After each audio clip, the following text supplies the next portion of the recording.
Absolutely. And with that, looks like we're going to be coming back. So we want to take a second here real quick before we jump into game number 3 to tell you about our sponsor, Mythologic. They are pretty awesome in sponsoring the league this year. They provided over $1,000 in prize money going in. So that's the winner of the Grandmaster League will take home $700. No small pocket change. Not at all. I mean, even if you've got a decently large team, if you've got 14 people on your team, that's $50 each. I mean, come on. Not too shabby. Not at all. So do us a favor, go out to Twitter, follow Mythologic, follow at SC2CTL, and the best thing you can do to help support sponsorship of SC2CTL and esports in general is to go out and tweet to the sponsors of this program and let them know that you appreciate them sponsoring community events, community organizations, and SC2CTL specifically. So we would appreciate that. They'd appreciate it as well. Yep. And if you're looking for a new rig too, I mean, second or maybe a little bit above even tweeting to them, you could purchase one of their rigs and support them for supporting esports. Their rigs are great. They are very powerful computers, and they will get the job done. When you need to game hardcore, you will not be disappointed. Check them out. Yeah, we look forward to going out and visiting them sometime during the season and getting some video for you to show you more about them and their shop. Pretty cool place. But with that, let's jump on into game number 3, Gallegation. Do you have us some bios? Oh, I sure do. It looks like it's going to be Kyoku versus Virium. And once again, from 440, we do not have Kyoku's bio. But from Seed, we do have Virium. And from Virium, he started playing StarCraft 2 in April of 2012 and says that he was influenced by Total Biscuit's I Suck at StarCraft series. StarCraft 2 was his first RTS, and he claims that his skill has developed very quickly as he's been able to play at top-tier levels like this. He's played in the WCS qualifiers and was able to beat Yolan, QXC, Destro, but lost to Kane 1-2 in the round of 16. And he says that these days he mostly plays on the EU servers, but confided that he sometimes smurfs on NA under a few aliases, which I will not share with you. Oh. So look out. Sneaky. All right, we appreciate that. And also, every week that we do these games, we reach out to the teams and the players to try and get these profiles and these bios, because this is the StarCraft 2 Community Team League, so we want to do our best to promote these teams, promote the players. Some teams more well-known than others, and those that aren't as well-known, we definitely want to let the community know who's playing. Season 1, we definitely saw a lot of teams rise through the ranks to become fairly well-known by the time it was all said and done, so do take a second to look up the teams and find them on social media and stuff as well. Obviously, Root4Seed is the Twitter of Root Seed. I don't believe 440 has one, but if they do, I would be happy to know it. I was searching for it before we started tonight, didn't find it. But do take a second to check them out as we jump on into game number 3, Gallegation. Let's head on in. So this is going to be game number 3 on Galaxy Blood Mist, provided by a cool map-making team that we have partnered with this season. It's a pretty cool map, but in the lower right-hand corner, sporting the red color, representing Root Seed, it is Virium. And in the top left-hand corner, representing 440, it is Kyoku. PvP of the day, definitely Mind Game Central. We definitely appreciate this matchup. Lots of hashtags come out of it. Hashtag SC2CTL Mind Games. Pylons coming down from both players at the same time. Looks like no super shenanigans right out the gates. But we'll see. There's always the possibility. Zode saying 441 is greater than 440. 441 is OP. In most cases, that's true. Not always. I can't think of an example in which it isn't. Yeah, me neither. Oh, but anyways, looks like we are just going to be chrono boosting away on the probes. This map is pretty cool. It is a 2-player map, I believe, yeah. 2-player map, lots of expansions, fairly spread out though. And also a fairly long ground distance between opponents, so that does impact the ability to do cannon rushes or proxies or any of that kind of stuff, as Kyoku was scouting around the edge of his base to make sure there's nothing silly going on. Virium hasn't really done the same yet, but he's putting down a gas. Looks like that probe is parking next to the second gas, ready to put that one down as well. So going to be a gas-heavy build out of Virium, and the same is about to happen from Kyoku 2, putting down his second gas. So timing's pretty much the same, identical build orders from both players so far.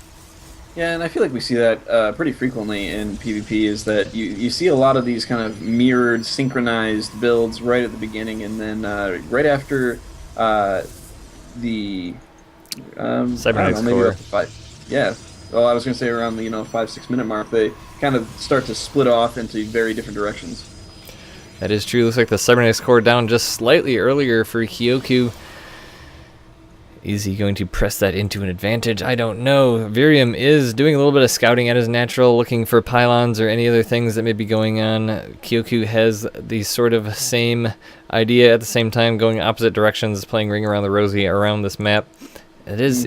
I find it stressful to play on larger maps, especially in PvP, because the mind games of it do get in my head for sure. If I honestly was to just forget about everything that my opponent could do, I'd probably do a lot better in the matchup, but I get stressed out by all the possibilities. Double Chrono Boost coming out from Kyoku on a Stalker and Warp Gate, so definitely not going to be, at least would be abnormal to be a 4-gate type of thing, given that he has double gas, but definitely getting that Warp Gate out really quickly.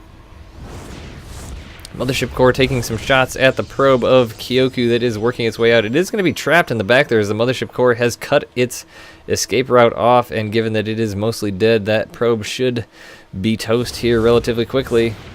And does go down, so no proxy pylon for Kyoku. Looks like Virium has gotten all the scouting information he wants, doing a 180 here to put down a pylon, potentially relatively up in this general area-ish to do some warp-ins. Second probe coming down for Kyoku as the Stalker moves around the other direction as well. Looks like Virium is going to be going for that blink on those Stalkers and is getting ready to... He has the probe in place to try and sneakily place a forward pylon to warp from, but in the meantime, Kyoku is moving down the map with a Stalker, and a second one is on the way. Aggressive pylon coming down now from Kyoku as well, as he is definitely looking to want to warp in off of these gateways once Warp Gate does finish. But the other big divergence here is Robo coming down from Kyoku, which is going to be a pretty good counterplay to the blink coming down from Virium. So Kyoku continuing to mass his forces out the front of Virium's base. Virium is pretty well defended here. He does have the Mothership Core, which has the ability to put down the Photon Overcharge, which is a really strong ability in defending these early pushes like this. It was a lot harder pre-Heart of the Swarm when that option was not there. More Stalkers getting warped in for Kyoku, looking to push his advantage in numbers here, but Blink is about 3/4 of the way done for Virium as well. So Virium does have to try and hold this off here. He does have a forward pylon getting a second one, but he needs to deal with what's in his base currently, and you do see Photon Overcharge going down, forcing Kyoku outside of the base.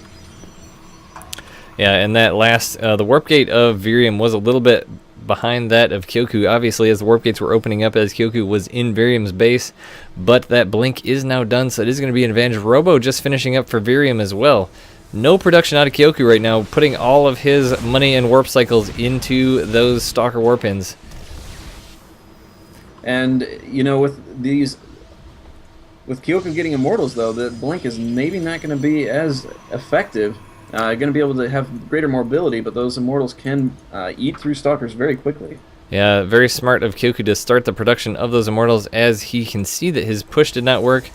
The Photon Overcharge on the Nexus, definitely a huge factor in being able to stop those type of pushes. Now Virium is having a pylon warping in a single Zealot here, seeing the Stalkers push back, so now he's going to know that it's safe to move on out back up into the base of Kyoku. Oh, but Kyoku spots that pylon and is going to take that out, so that will affect the ability for Virium to warp in and make aggressive pushes there. That's right, so both players now even at 50, and it looks like Virium is putting down a second Nexus, whereas Kyoku is just putting down another pylon to free up that good old supply and get some more warps in. Another Immortal on its way now. Yeah, second Immortal on its way, as you said, which is going to be very useful in fending off these Blink Stalkers here. So Virium going to try and do a Blink up into the back of the base. He is going to get some damage done, as he is uncontested here, as Kyoku was moving out. Now spots it and heads back up the ramp, but one free pylon is going to go down. Looks like a Stalker as well, so good control out of Virium. Absolutely didn't get too greedy, just kind of took off what he could, and a pylon and a stalker for 0 damage taken on his hulls for those stalkers is not a bad trade whatsoever. And honestly, as you know, in these mirror match, oh, looks like a Ooh. anti-blink there. Yeah, that was a little botched. Tried to blink up that cliff again, but didn't quite make it. Observer still there, was able to get some pot shots in, but Observer comes out for Kyoku now as well. So that Observer of Virium does go down, so no more blinkage for him. Not for a hot minute anyway, and he's going to start the retreat home. Now, to note, there is still a pylon of Kyoku down here at the outside-ish area of Virium's base, so if he were to get comfortable here, he would have the potential to do some warp-ins back at the base of Virium. There is also a Viriolite probe in the back of Kyoku's natural, which I'm not sure that he knows about yet. Nope, he does not, but these stalkers are moving out and do find it and take it out. That's absolutely right. Kyoku has an observer down in the south region of the map. Looks like it's kind of hanging out there, and it's waiting to be seen again by its master to be moved right on into Viridian space.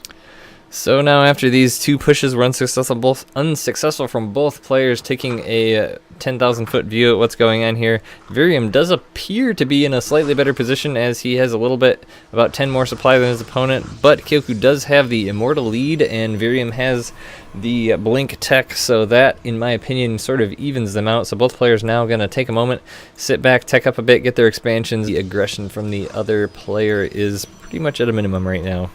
That's right. But it looks like Virium is getting ready to move forward a little bit, putting that forward pylon down and kind of taking out the one from his opponent as well. So he's on the move.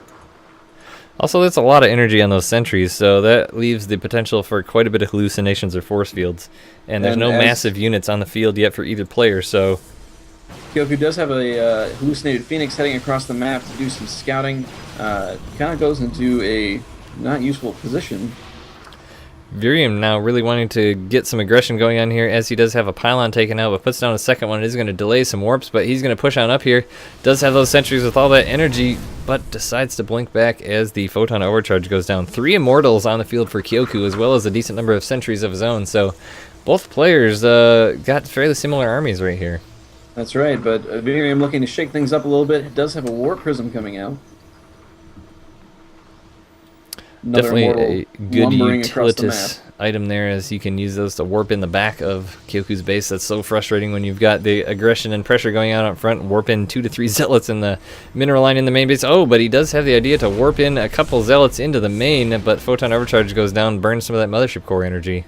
That's right, you can't do that forever, and unfortunately now he's down to just 20 energy, so there isn't going to be another photon overcharge for a little bit, and the natural's photon overcharge has gone down now, and that's exactly what he wanted to see, is Kyoku's forces going up that ramp, moving in, blinking in, the force field's going down, and stalkers coming in, and that's great positioning there by Virium. The Immortals are closer to the stalkers, and his stalkers are kind of hiding behind them.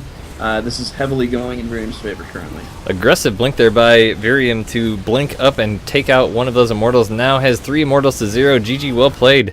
And definitely that was very well played. A very exciting game. That was a cool one to watch. Absolutely. Interesting how Kyoku was able to kind of come back. It looked like he was doing a little bit of an all-in push at the beginning there. Saw that it wasn't going to be able to work. Didn't lose too much in trying to do it. Was able to pull back, defend against the incoming pressure. But unfortunately was just not able to get the momentum up and going again before his opponent was, and Virium comes in with some great positioning and takes the game.